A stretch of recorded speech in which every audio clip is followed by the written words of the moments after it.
लगता ही नहीं। ठाकुर जी को मथुरा के अंदर एक क्षण भी अच्छा नहीं लगता है। जब देखो तब उनको वृंदावन की याद आती है, नंद बाबा की, गोपबाल की, सबकी याद आती है कि मैं उनको कह के आया था मैं परसों आ जाऊंगा, फिर इतने दिन बीत गए और मैं अब तक नहीं गया। मेरे सखा लोग सोचते होंगे कि कृष्ण ने मुझको धोखा दिया। इतना कुछ सोचते हुए भगवान एक दिन यशोदा मैया, एक दिन देवकी मैया ने सोचा कि कृष्ण को जो है माखन मिश्री बहुत प्रिय है, तो भोजन में एक स्थान पर जहाँ दाल रोटी सब्जी चावल रखा, वहीं पर एक कटोरी में माखन और मिश्री भी रख दिया। जब माखन और मिश्री भी रख दिया वहीं पर, भगवान ने माखन मिश्री देखा तो उनको ब्रज की याद आ गई और देखते ही ठाकुर जी रोने लगे और थाली छोड़ के उठ गए, भोजन किया ही नहीं। देवकी मैया ने कहा कि क्या हुआ, भोजन क्यों नहीं किया, क्या कष्ट है बताओ। पर उनके स्वभाव से परिचित तो नहीं है ना देवकी माता, इसलिए उन्होंने उद्धव जी से कहा कि उद्धव तुम उनके बचपन के मित्र हो, तुम जानते हो कृष्ण के स्वभाव को, इसलिए जरा पूछो कि क्या बात है। मुझसे कुछ कहता ही नहीं है, आजकल खोया खोया रहता है, कोई कष्ट है तो बताओ तो मुझे, क्या दिक्कत है। भगवान मथुरा में है तो सही, भगवान को अपने ब्रजवासियों की, यशोदा मैया की, नंद बाबा की, अपने गोप बाल की, गोपियों की बहुत याद आती है। चाहते हैं कि मिल लें, लेकिन अपने मन की बात कहें किससे। जहां पर आपके मन की बात सुनने वाला कोई ना हो, वहां अपने मन की बात कहने से कोई लाभ नहीं होता, क्योंकि वो समझेंगे ही नहीं। बात तो तब बनती है जब आपकी बात को समझने वाला व्यक्ति वहां पर हो। तो भगवान ने सोचा कि हमारे यहाँ मथुरा में सब सुख है, पर यहाँ कोई प्रेमी नहीं है जिससे मैं अपने दिल की बात खुल के कह सकूं, अपने मन की भावनाओं को बता सकूं, जो मेरी बातों को समझ सके। इसलिए जब उद्धव जी आए, बोले कन्हैया क्या बात है, आपने भोजन नहीं किया, बिना भोजन किए उठ गए। तो भगवान कहते हैं कि ऊधो मोहे ब्रज बिसरत नाही, ऊधो मोहे ब्रज बिसरत नाही। हंस सुता को सुंदर कलरो और कंदमन के छाही, ऊधो मोहे ब्रज बिसरत नाही। अरे उद्धव, मुझे ब्रज भूलता नहीं है। हंस सुता की सुंदर कलरव और कदमन की छाही, मुझे ब्रज बिसरत नाही। मैं कितना प्रयास कर रहा हूं कि ब्रज को भूल जाऊं, पर ब्रज मुझे भूल नहीं रहा है। कि वे सुरभि वे बच्छ दोहिनी, खिरक दुहावन जाहि।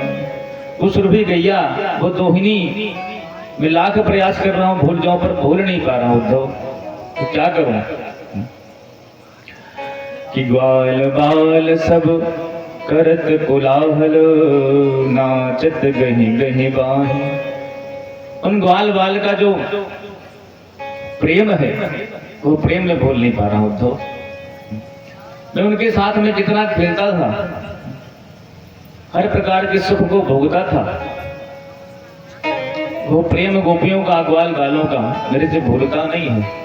इसलिए ऊधव मोहे ब्रज बिसरत नाही।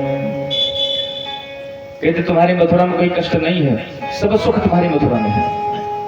कि यह मथुरा कंचन की नगरी, मुक्ता मणि मुक्ता जिहि माही। इस मथुरा में कंचन की नगरी है, मुक्तामणि सब कुछ है, सारा सौंदर्य सारा सुख यहाँ पर है। लेकिन जब ही सुरत आवत वा सुख की, जिये उमगत सुधि नाही ऊधो मोहे ब्रज बिसरत नाही। अरे उद्धव, ये वृंदावन भूलता नहीं मेरे से, तो क्या करूं प्रभु आप बताओ, मेरे से क्या चाहते हो? बस मेरा एक संदेशा है, लेके चले जाओ मेरी मैया के पास। क्या संदेशा है महाराज? कहते हैं, भगवान कहते हैं बस इतना कह देना मेरी माँ को कि ऊधो मेरी मैया को सुनियो, तेरो लाल दुख पावे। माखन रोटी को नाम न जानो, कन्हुआ को न बुलावे। ऊधो मेरी मैया से जा कहियो, तेरो श्याम दुख पावे। अरे उद्धव, मेरी माँ से कह देना क्या कि तेरा श्याम बड़ा दुख पाता है। माखन रोटी कोई नाम न जाने, और कन्हुआ को कहीं ना को बुलावे। यहाँ माखन की तो कौन कहे महाराज, माखन रोटी का कोई नाम तक नहीं जानता। और जैसे मैया कहती थी ना, जब मुझे भूख लगे तो क्या कहते थे, अरे कन्हुआ चल के खाना खा ले, चल के माखन रोटी खा ले। आज वो कन्हुआ सुनने के लिए मेरे कान तरस गए। गोपियां भले कितना भी कुछ कहते थे, ऊपर से कितनी भी गाली दें, पर अंदर से तो उनके हृदय में, दिल में मेरे लिए प्रेम था। यहाँ लाख सुविधाएं हैं, सब दिन रात आके मेरी पूजा करते हैं, आकर मेरे चरण दबाते हैं, पर पता नहीं क्यों मेरा मन, मेरा हृदय उस प्रेम के लिए तरसता रहता है जो प्रेम मुझे वृंदावन में मिला। और बाबा की बात तो क्या कहूं कि बाबा नंद उंगरिया गही गही, बाबा नंद उंगरिया गही गही। अंगना मोहे चलावे, बाबा नंद उंगलियां गही गही। उद्धव, मेरे बाबा मेरी उंगली पकड़ के मुझको चलना सिखाते थे। उस प्रेम को भूलूं तो कैसे भूलूं? और थक्यो जानी कंधा पे धरी के, थक्यो जानी कंधा पे धरी के, बाबा मोहे घर को ले आवे। ऊधो मेरे मैया से जा कहियो। जब जान जाए कि कन्हैया थक गया है तो मुझे अपने कंधे पर बिठा करके घर लेकर गाते थे। उधो उस सुख को, उस ब्रज को हृदय ये मन भूलता नहीं कि वन में भूख हो जान कन्हैया, कर कर छाछ पठावे। मैं जान जाए कि कन्हैया बन में भूखा है गोचारण करते समय, तो घर से किसी न किसी बहाने छाछ पठाती थी, जाके दे देना पी लेगा कन्हैया। कि हाथ जोड़ी विनती कर दियो, तेरी रिनिया मैया श्याम कहवे। ऊधो मैया से जा कहियो। मेरी तरफ से हाथ जोड़ के कह देना उद्धव मेरी माँ से, यूं कन्हैया तुम्हारे जीवन पर्यंत ऋणी रहेगा माँ। लाख सुख संपदा मिल जाए, लेकिन ये कृष्ण आपके प्रेम को, ब्रजवासियों के प्रेम को भूलने वाला नहीं है। इसलिए उद्धव, गच्छो उद्धव ब्रजम सौम्यम, पित्रोर्नो प्रतिमावह, गोपीनाम मदयोग गाधिम मत संदेशैर विमोचय। हे उद्धव, मेरे ब्रज चले जाओ और उन गोपियों को मेरा संदेशा दो। मुझे यहाँ रहने में बड़ी दिक्कत होती है। मेरे नंद बाबा, गोपबाल, उन सबको कहना कि मेरी याद ना करें, मैं जल्दी ही लौट के आऊंगा, क्योंकि यदि मेरी याद करेंगे तो मेरा जो अवतार का उद्देश्य है वो मैं भूल जाऊंगा। इसलिए तुम सब जाकर के उनसे कहो कि इतनी याद ना करें मुझे। उद्धव कहते प्रभु मैं कैसे जाऊं, आप तो जानते हैं मैं महामंत्री हूँ यदुवंशियों का, सारा कार्यभार मेरे ऊपर है। भगवान ने उद्धव कहते हैं कि यदि मैं इतना बृहस्पति का शिष्य इतना पढ़ा लिखा, भला वो गंवार गोपियां गंवार ग्वाला क्या समझेंगे मेरी बातों को। यदि मैं उनको समझाने जाऊंगा तो किस तरह से समझाऊंगा, किस भाषा में समझाऊंगा। भगवान ने कहा थोड़े सरल भाषा में कहना, पर तुम जाओ तो वृंदावन एक बार। बोले ठीक प्रभु जा रहे हैं, पर 2-3 दिन से ऊपर रुकेंगे नहीं। बोले ठीक है तुम 2-3 दिन के लिए जाओ, पर जाओ तो सही। उद्धव जी वृंदावन पहुंच गए हैं, सायंकाल के समय पहुंचे हैं। पर जब से भगवान श्री कृष्ण वृंदावन छोड़ करके आए हैं ना, तब से जितने नंद गोप व्रज ग्वाला हैं उन सबकी स्थिति एक ही है। रोज सुबह से लेकर के शाम तक जो मथुरा रास्ता जाता है उस रास्ते पर जाकर के बैठ जाते हैं और टकटकी लगा करके देखते रहते हैं और ये कहते हैं कन्हैया आ रहा होगा, कन्हैया आ रहा होगा।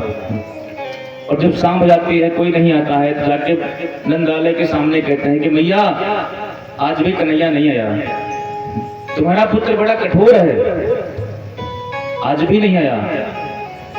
यही स्थिति रोज थी, लेकिन आज ये रथ उद्धव जी का दिखाई पड़ा उन ब्रजवासियों को, तो सारे ब्रजवासियों के हृदय में एक उमंग सी जागृत हो गई।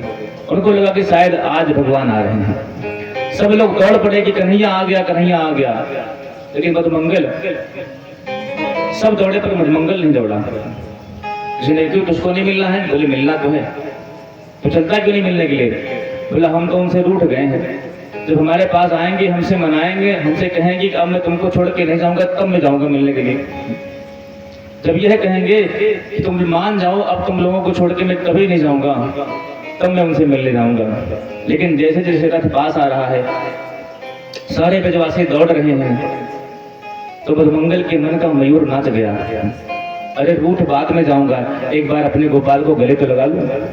तुरंत दौड़ पड़े, लेकिन जब रथ में जाकर के देखा तो भले रथ वही था जिस रथ में भगवान गए थे, और रथ के अंदर कोई और था। उद्धव जी को देखा, उद्धव जी ने कहा श्री कृष्ण भाई जी, मैं भगवान श्री कृष्ण का मित्र उद्धव, उन्होंने मुझे अपना संदेश लेकर के आप लोगों के पास भेजा है, मुझे नंद बाबा और यशोदा मैया से मिलना है। क्या बता सकते हो कहाँ है वो? सारे गोपाल कहते हैं भैया बारे कन्हैया, परसों की जगह गया था कि परसों मैं आ जाऊंगा, और परसों की बात यदि हमारी याद आई तो खुद नहीं आया, मित्र भेज दिया। बोले भैया जब से श्री कृष्ण यहाँ से गए हैं तब से उनके नंदरानी के भवन का जो रास्ता एकदम सरल हो गया है। ये जो पानी का बहता हुआ पनारा दिख रहा है आपको, ये पनारा कोई और नहीं है। हजारों गोपियां, लाखों गायें, नंद बाबा, यशोदा मैया, कितने गोप ग्वाल हैं, उन सबके आंसुओं का ये पनारा ही बह रहा है।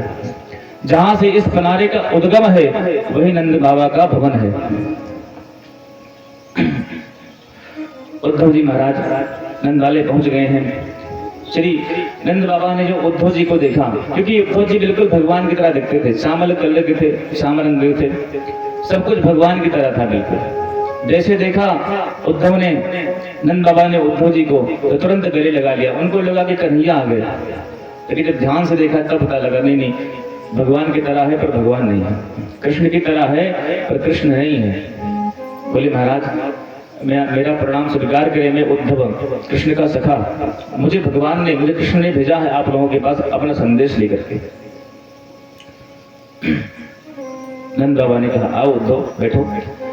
उनको विश्राम कराया है, भोजन कराया है, प्रेम से सकुशल हाल चाल पूछा है। देखिए कृष्ण से प्रेम तो बहुत है, तो डायरेक्ट कृष्ण की बात नहीं कर रहे हैं, इधर उधर की बातें कर रहे हैं, क्योंकि जानते हैं अगर तत्काल कृष्ण की बात पूछेंगे तो हो सकता है कि मैं आगे बात कर ही ना पाऊं, कंठ अवरुद्ध हो जाएंगे और मैं एक शब्द न बोल पाऊं। तो पूछते हैं कि उद्धव मेरा मित्र वसुदेव ठीक से तो है ना, देवकी कुशल से तो है ना, महाराज उग्रसेन ठीक ठाक है? देख भैया जो कंस मथुरा का कलंक था वो तो मारा गया। लोग कहते हैं कृष्ण ने मारा, पर मैं तो कहता हूं कोई किसी को नहीं मारता भैया, पापी अपने पाप से स्वयं मर जाता है। फिर इतनी सारी बातें करने के बाद में अब भगवान श्री कृष्ण के बारे में पूछते हैं, उद्धव ये बताओ, हमारा कृष्ण मथुरा में आनंद से तो है ना, आनंद से क्यों नहीं होगा? अब वहां उसको गाय चराने थोड़ी पड़ती होगी। हमारे यहाँ की तरह जैसे नंगे पैर घूमता था जंगलों में गाय के पीछे, वैसे भागना थोड़ी पड़ता होगा। वहां पर कुशल से तो होगा ही। इसलिए उद्धव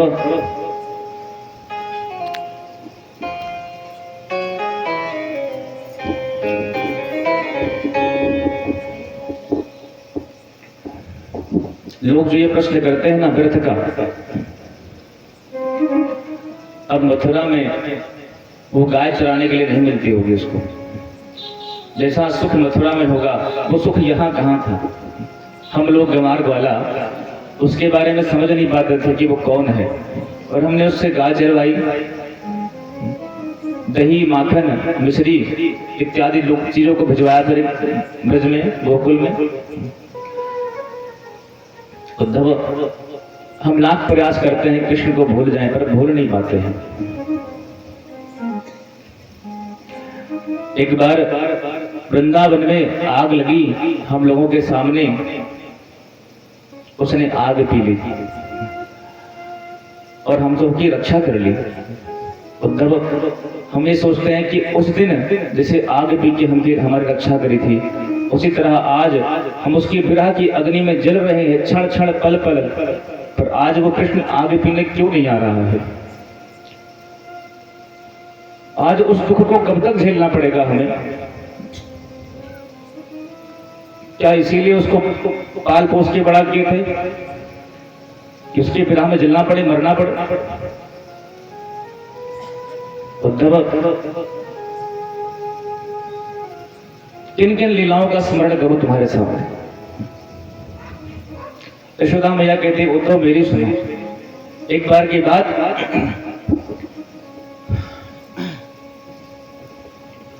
कन्हैया को हम खिला रहे थे और मैंने उसको चोरी करते पकड़ लिया घर में, और मैंने कहा तुमने चोरी करी, तुमको बहुत दंड दूंगी। तो उसने कहा देख मैया तो रोज मुझको डांटती रहती है, मैंने मक्खन नहीं खाया। तो उसने कहा, मैया ने कहा नहीं, मैंने अपने आंखों से तुझको देखा माखन खाते हुए, तूने माखन खाया है। पर उद्धव वो कृष्ण कहता क्या है? रोके बोले जसोदा से कान्हा, रोके बोले जसोदा से कान्हा, कि तूने खुद मुझको जाया नहीं है। रोके बोले जसोदा से कान्हा,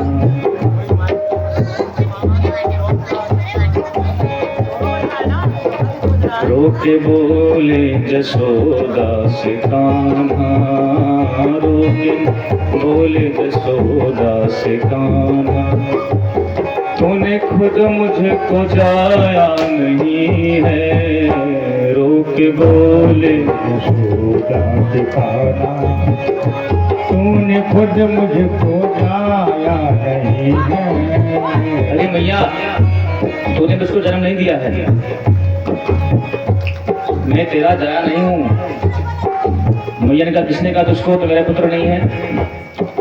तो कृष्ण कहते हैं, जितने भी ग्वाल बाल सब कहते हैं कि तुझको भैया मोल लाई है। कहां से लाई है? तब कहते हैं कि मोल लाई है मथुरा से मुझको, मोल लाई है मथुरा से मुझको, मोल लाई है मथुरा से मुझको, मोल लाई है मथुरा से मुझको। मैं तेरा वो दुलारा नहीं हूँ, रुक बोले जसोदा से कान्हा, रुक बोले जसोदा से कान्हा, मैं तेरा वो दुलारा नहीं हूँ।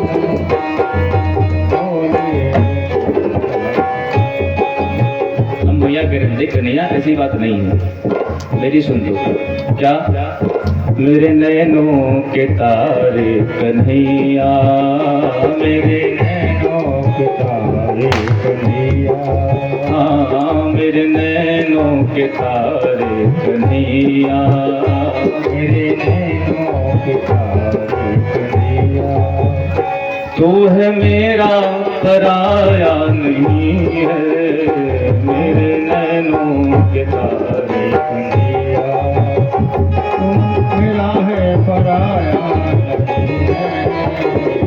ये बोले जशोदा से कान्हा, रोक बोले जशोदा से कान्हा, तूने खुद मुझको जाया नहीं है, रोक बोले जशोदा से कान्हा। तो कहती हैं यशोदा मैया कि उस कन्हैया ने एक बार मेरे से कहा कि तुमने मुझको जन्म नहीं दिया माँ, मैं तेरा पुत्र नहीं हूं। उस बात को सुन के मेरी हृदय पिघल गया और मैंने तुरंत कहा, देख कन्हैया तू मेरा है, पराया थोड़ी है। उद्धव, उस दिन तो मुझे लगा कि शायद गोप बालों ने मेरे कन्हैया को भड़का दिया था, तब उसने कहा था। लेकिन जब अक्रूर जी के मुख से पता लगा कि सच में मेरा पुत्र नहीं है, तब मुझे पता लगा कि मैं किस हक से उसको रोक दूं। उस कृष्ण को हम भूलना चाहते हैं, पर क्या करें, भूल नहीं पाते हैं। हम लाख प्रयास कर रहे हैं कि उसको भूल जाएं। उद्धव जी कहते हैं, हे भगवान, हम इनको उपदेश देने आए थे, पर क्या उपदेश दें? हमारा स्वयं का ज्ञान फीका पड़ गया। यहाँ पे समस्त धर्म शास्त्रों का एक ही उपदेश है कि भगवान में मन लगे, पर इनका तो मन पहले भगवान में लगा हुआ है। कैसे कहूं कि उस कृष्ण का चिंतन मत करो, ब्रह्म का चिंतन करो।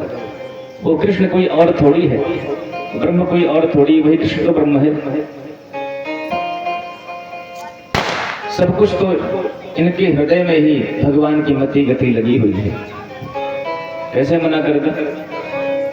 पर उद्धव जी कहते, बाबा आपके बड़े भाग्य हैं कि आपकी मति भगवान में लगी है। लेकिन आपको पता है कृष्ण कौन है? केवल आपके पुत्र ही नहीं है कृष्ण, फिर महाराज कौन है?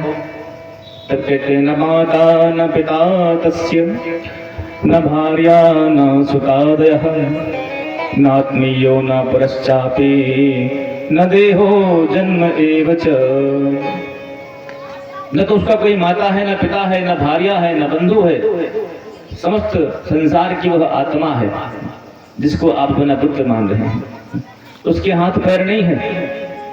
नंद बाबा बोले, उद्धव तुमने सब बात कही मानता हूं, पर मैं कैसे मानूं कि उसका कोई हाथ नहीं होता? मेरे आंखों के सामने उसने एक उंगली पर गोवर्धन उठाया, कैसे मान लो उसकी हाथ नहीं है? मेरे आंखों के सामने ही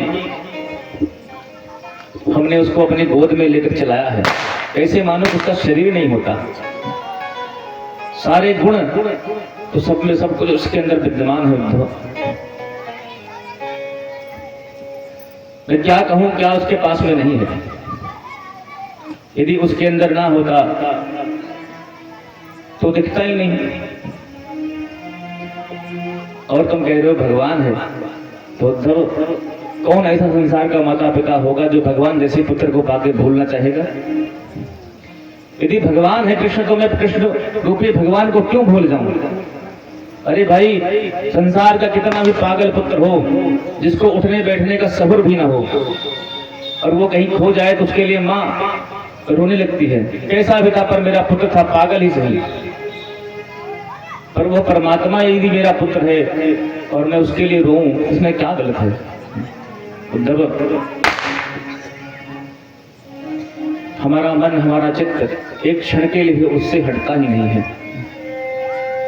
उद्धव जी कहते, माँ मुझे क्षमा करना, जो मैं सोच के आया था आप वो बिल्कुल नहीं है, आप वो बिल्कुल नहीं है। पूरी रात चर्चा हुई है, उसके बाद सुबह भगवान ने कहा कि मैं नंद और यशोदा से बात करने लायक नहीं था, तो गोपियों से बात करने लायक रहूंगा ही नहीं, कम से कम इनकी मनस्थिति का अवलोकन कर लें, तब तो कुछ बोला जाए इनके बारे में। सारी गोपियां, राधा रानी सब एक निकुंज वन में बैठी हुई हैं, सब अपने अपने स्वप्न की चर्चा कर रही हैं। एक गोपी कहती है कि बहन, आज मैं सो रही थी, रात में श्री कृष्ण मिलने आए थे, मेरे घर में चोरी करी, हमने पकड़ लिया और मैंने कहा चलो नंद भवन लेके चलती हूँ उनको। मैं लेके जा रही थी, जैसे नंद भवन पहुंची तैसे मेरी आंख खुल गई। सब अपने अपने स्वप्न की चर्चा करती है। तो राधा रानी से पूछते किशोरी जी, जब से श्याम सुंदर मथुरा वृंदावन को छोड़ के मथुरा गए हैं, हम सब अपने स्वप्न की चर्चा करती हैं, पर आप कभी नहीं करती, क्यों? किशोरी जी कहते हैं, जब से श्री कृष्ण छोड़ के मथुरा गए, वृंदावन छोड़ के गए हैं ना, तब से नींद कभी आई नहीं। और जब नींद आई नहीं तो बताएं कैसे स्वप्न देखा कैसे? क्योंकि बिना नींद के स्वप्न देखता नहीं है। नींद आए तब तो स्वप्न दिखे, जब नींद ही नहीं है तो स्वप्न कहां से आएगा? ऐसी स्थिति जब देखी उद्धव ने तो कहे, हे भगवान, इनसे मैं क्या चर्चा करूं? उतने में एक भंवरा आ गया उनके सामने और किशोरी जी के चरणों में बैठ गया। अब गोपियों को बहाना चाहिए ताना मारने के लिए। हर काली वस्तु को कृष्ण का स्वरूप मान करके ताना मारती हैं। तो कृष्ण भी काले, भंवरा भी काला। नहीं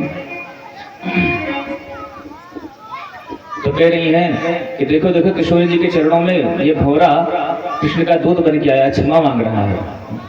और इस गीत को कहते हैं मधुप गीत, भ्रमर गीत, जो भागवत में गाया गया है। एक श्लोक हम भी सुन ले, उसकी व्याख्या करके फिर भगवान के विवाह की तरफ बढ़ते हैं। कि मधुप तव बंधो मास प्रसांघ्रिं सपत्न्याः कुछ विलुलित माला कुमकुमास्माश्रुभिर्ना भात मधुपस्तन माननीनां प्रसादम् यदुषदशीपिडम्बं यस्य दूतस्वमीदृक्। गोपियां कहती हैं कि अरे भौरे, तो कहां से आ गया? इस कपटी भौरे को देखो तो सही, काले जितने होते सब कपटी होते हैं। भौरे काम क्या है? भ्रमर जो है फूल पर बैठता है, उसके रस को चूसता है, चूस के छोड़ के चला जाता है। उसी प्रकार जो काला कृष्ण है, उसने भी यही किया। हम सबके हृदय में अपने प्रेम को जगाया और फिर छोड़ के भाग गया। अनेक प्रकार के भावों को देती हैं। अरे हम इस जन्म की तो क्या कहें, हम इसकी पिछले जन्म की जानते हैं क्या? बोले स्त्रियों का तो जन्म जन्मांतर का दुश्मन है। वो शोभनखा सुंदर रूप बना करके विवाह करने आई थी। विवाह हुआ तो कूड़ा बाहर में गया, नाक कान ऊपर से काट दिया उसके। और बोली बहन तो शोभनखा की बात करती है। ठग नंबर 1 का है। बलि के यहाँ 3 अंगुल बामन बन के गया और उससे कहा कि हमें 3 पग भूमि चाहिए। जब बलि ने संकल्प करा लिया तो इतना विराट स्वरूप बनाया कि पूरा ब्रह्मांड नाप लिया। ऐसा कपटी है ये। उद्धव कह रहे, हे भगवान, हम सोच रहे थे कि ये जो इनको क्या बोलते हैं, भगवान में इनका चित्त लगाना चाहिए, तो इनका चित्त तो सब लगा हुआ है। ये तो सब जानते, जो कृष्ण है वही वामन है, वही राम है, वही कृष्ण है, इनको सब पता है। उपदेश करूं तो करूं क्या? लेकिन उद्धव जी ने कहा, आया हूं तो कुछ तो बोलूंगा। उद्धव जी कहते, गोपियों, मैंने आपकी मनस्थिति का अवलोकन किया है। जो आपका मन में इतनी पीड़ा है, कष्ट है, उस कष्ट का निवारण एक है। क्या? पहले तो एकांत में बैठ करके अपने मन का चिंतन करो, आत्मचिंतन करो, फिर ये पूछो मैं कौन हूँ। फिर अंदर से जवाब आएगा कि मैं उस ब्रह्म का अंश हूँ। मन एकाग्र हो जाएगा, ब्रह्म चिंतन करते करते तुम भी ब्रह्म स्वरूप बन जाओगी।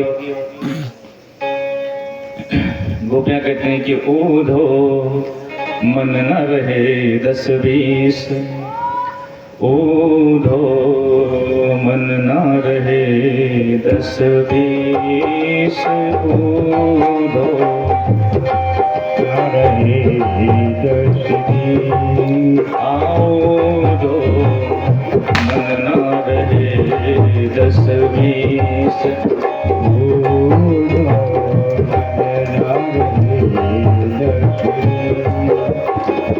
एक हत्यो सो गयो श्याम संग, एक हत्यो सो गयो श्याम संग, वो आराधे ईश ऊंधो मन ना रहे 10-20, ऊंधो मन ना रहे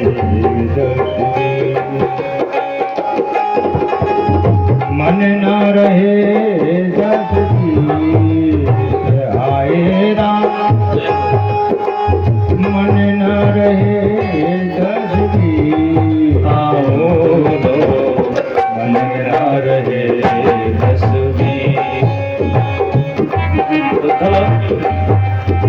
गोपियां कहते हैं, अरे उद्धव मन न रहे 10-20, एक हत्यो सो गयो श्याम से। एक था वो श्याम सुंदर चुरा के मथुरा ले गए, अब दूसरा है नहीं, तुम्हारे ब्रह्म के लिए लाऊं कहां से? तुम तो सखा श्याम सुंदर के, तुम तो सखा श्याम सुंदर के, सकल योग के ईश, तुम तो सखा श्याम सुंदर के सकल योग के ईश।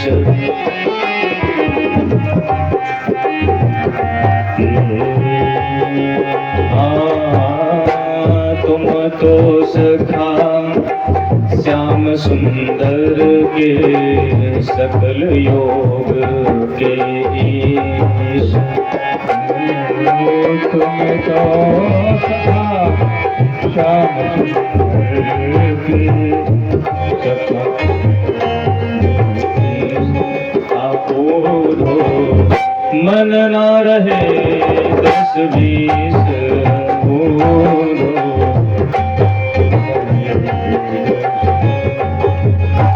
गोपियां कहती हैं, उद्धव 10-20 मन थोड़ी है जो तुम्हारे ब्रह्म के लिए निकाल लें। एक था श्याम सुंदर लेके गए, बात खत्म। उद्धव ने बहुत समझाया, अंत में गोपियों के प्रेम में सारा ज्ञान धुल गया उद्धव का कि ऊधो सूधो है चलो, सुन गोपिन कोई बोल, ज्ञान बजाई डुमडुमी, प्रेम बजायो ढोल। ज्ञान के डमरू के सामने प्रेम के ढोल की, ज्ञान का डमरू प्रेम के ढोल के सामने कहाँ टिक सकता है? आखिर में उद्धव गोपियों के चरणों के दास बन गए और यही प्रार्थना करते कि हे विधाता, यदि मेरे जीवन में कोई सत्कर्म बचा हुआ है तो सिर्फ और सिर्फ मुझे यही चाहिए। क्या? कि आशा महो चरण रेणुज श्याम हंस्याम, वृंदावने किमपि गुलमलतौषधीनां, यादुस्तजं सुजनमार्जपतं सहित्वा, भेदुर्मुकुंद पदवीं श्रुतभिर्ममज्ञाम्। अरे विधाता, यदि मेरे जीवन में कोई सत्कर्म है तो सिर्फ उसका फल मुझे एक ही चाहिए कि मुझे वृंदावन में कोई लता पता बन जाऊं, कोई वृक्ष बन जाऊं, कोई जानवर बन जाऊं, कुछ भी बन जाऊं, पर अगला जन्म मिले तो वृंदावन में मिले। उद्धव ने न तो गोपियों को प्रणाम किया, न गोपियों के चरणों को प्रणाम किया, उद्धव ने गोपियों के चरणों की रज को प्रणाम किया कि वंदे नंद ब्रज स्त्रीणाम पादरेणुम भिक्ष्णसः, यासाम हरिकथोत गीतम पुनाति भुवनत्रयम्। मैं गोपियों के चरण के रण को प्रणाम करता हूँ, चरणों की धूलि को प्रणाम करता हूँ, जिनके मुख से निकलने वाली श्री कृष्ण कथा त्रिलोकी को पावन कर रही है। ऐसा उद्धव ने भगवान के पास में लौट करके आगे गोपियों को उपदेश देने के बाद में और भगवान ने कहा, आओ आओ ज्ञानी जी, बड़े दिन लगा दिए, आप कहे थे कि 3-4 दिन में आ जाएंगे, 6 महीने रुक गए महाराज। ऐसा कौन सा प्रेम बरसा वृंदावन में कि 6 महीने रुक गए? उद्धव ने कहा, मुझे बात मत करना, तुम्हारे समान कपटी तो तुम्हारे समान बेकार इंसान देखा नहीं मैंने। क्यों, क्या हुआ? आप कैसे रह पाते हो गोपियों के प्रेम के बिना? आप किस तरह से रहते हैं? भगवान श्री यशोदानंद राय के जी के गोप बाल के प्रेम को मैंने देखा, उनके प्रेम के बिना कैसे रह पाते हैं? उनको तड़पता हुआ छोड़ करके आप आ गए हैं। भगवान ने कहा, उद्धव तुम ज्ञानी तो बहुत थे पर तुम्हारे अंदर प्रेम नहीं था, भक्ति शून्य थी, इसलिए मैंने तुमको वृंदावन भेजा कि तुम्हारा हृदय जो है वो प्रेम से भर जाए। तुम हमेशा जब देखो तब ब्रह्म की ज्ञान की बात करते थे, पर ब्रह्म ज्ञान की बात तो अच्छा है, लेकिन प्रेम के सामने ब्रह्म ज्ञान सब मिथ्या है। जहाँ भगवान के चरणों की रति उत्पन्न हो जाए, वही सर्वश्रेष्ठ ज्ञान है, वही सर्वश्रेष्ठ भक्ति है। इसलिए आंख बंद करो। उद्धव ने कहा क्यों? बोले बंद तो करो। उद्धव ने बंद किया, बोले अब खोलो। जहाँ आंख खोली तहाँ बगल में राधा रानी बैठी हैं, सारी गोपियां बैठी हैं, सारे गोपबाल बैठे हैं। भगवान ने उनको दिव्य वृंदावन का दर्शन कराया है। बोले उद्धव, मैं और राधा एक क्षण के लिए अलग नहीं होते हैं। जैसे एक ज्योति से कोई ज्योति जला ले तो दो हो जाती है, पर ज्योति एक ही रहती है। उसी प्रकार से हम दोनों एक ही हैं, पर दुनिया की दृष्टि में दो दिखाई पड़ते हैं। तस्मात् ज्योतिर्बुद्धा राधा माधव रूपकम। एक ही ज्योति दो रूप में परिवर्तित हुई है, राधा माधव के रूप में। इसलिए प्रेम पूर्वक वृंदावन में आंख बंद करके श्री उद्धव जी को भगवान ने अपना दिव्य वृंदावन दिखाया है। और ठाकुर जी झूले पर हैं, सारी गोपियां झुला रही हैं और भगवान प्रेम पूर्वक झूल रहे हैं। छाए रही अजब बहार रे, झूले बांके बिहारी। छाए रही अजब बहार रे, झूले बांके बिहारी। छाए रही अजब बहार रे, झूले बांके बिहारी। छाए रही अजब बहार रे, बांके बिहारी झूले कुंज बिहारी। बांके बिहारी झूले कुंज बिहारी।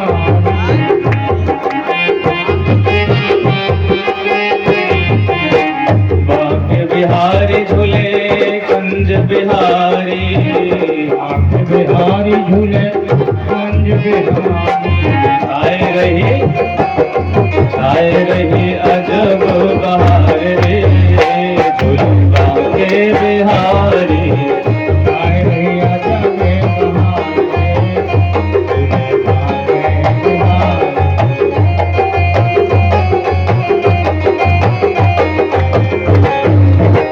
छाए रही अजब बहार रे, झूले बांके बिहारी।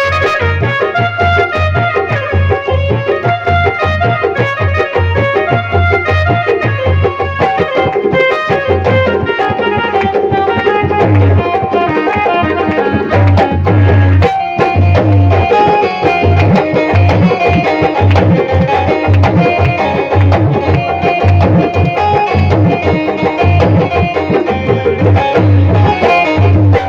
सोने का है सुघर हिडोरा, सोने को है सुघर हिडोरा। सोने को है सुघर हिडोरो।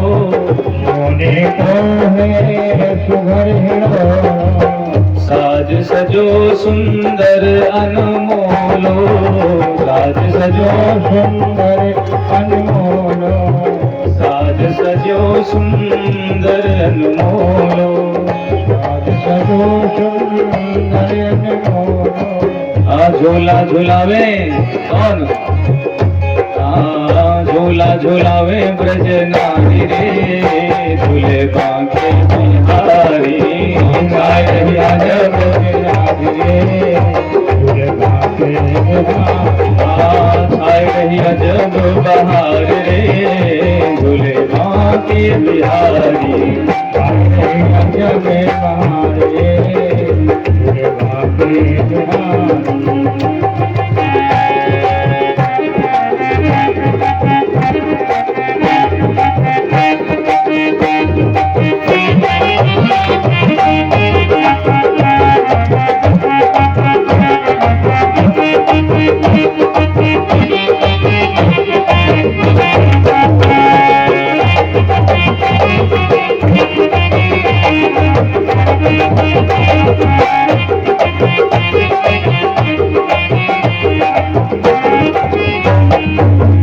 चित को चुरावे बाकी झांकी। चित को चुरावे बाकी झांकी। चित को चुरावे, चित को चुरावे लाला। चित को चुरावे बाकी झांकी चुरा दे बाकी झांकी सूरत मूरत अजब अदा की सूरत मूरत अजब अदा की सूरत मूरत अजब अदा की सूरत मूरत अजब अदा की पड़ रही पड़ रही अतर फुहार रे झूले बाकी बिहारी छाए रही के बहार रे झूले बाके छाए रही अजब बहार रे झूले बाके बिहारी आ रही अजब बहार रे झूले बाके बिहार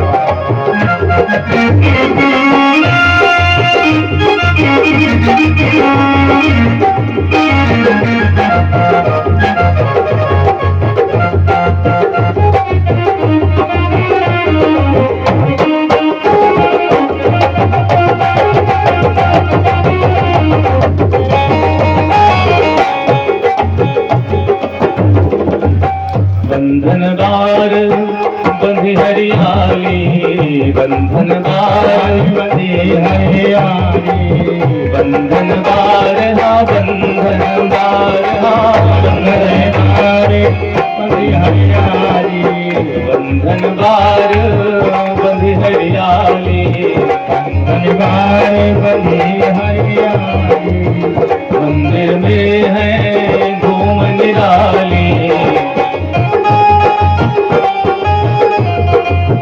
मंदिर में है धूम निराली मंदिर में है धूम निराली मंदिर में है धूम निराली मंदिर में है धूम निराली है रही जय जयकार रे झूले बाके बिहारी जय जयकार रे झूले बाके बिहारी आए रही अजब बहार रे बाके बिहारी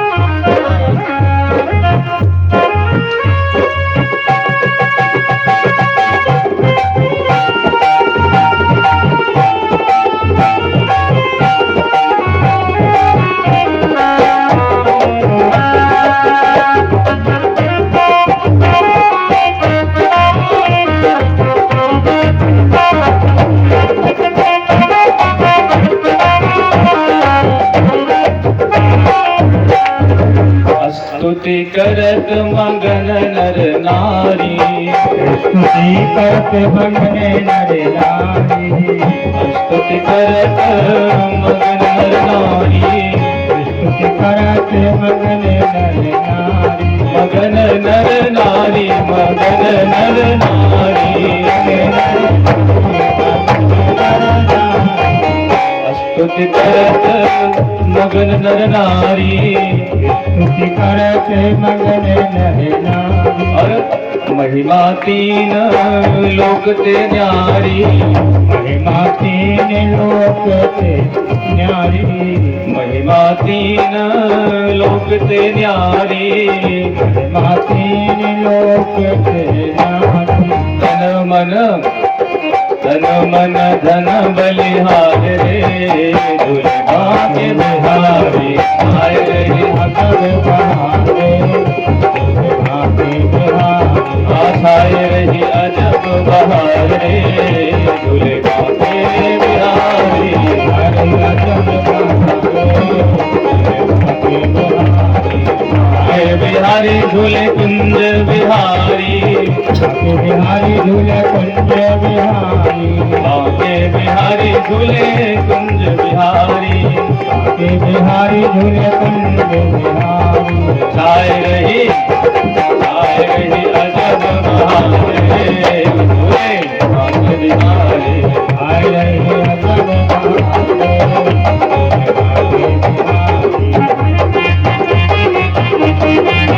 झूले बाके बिहारी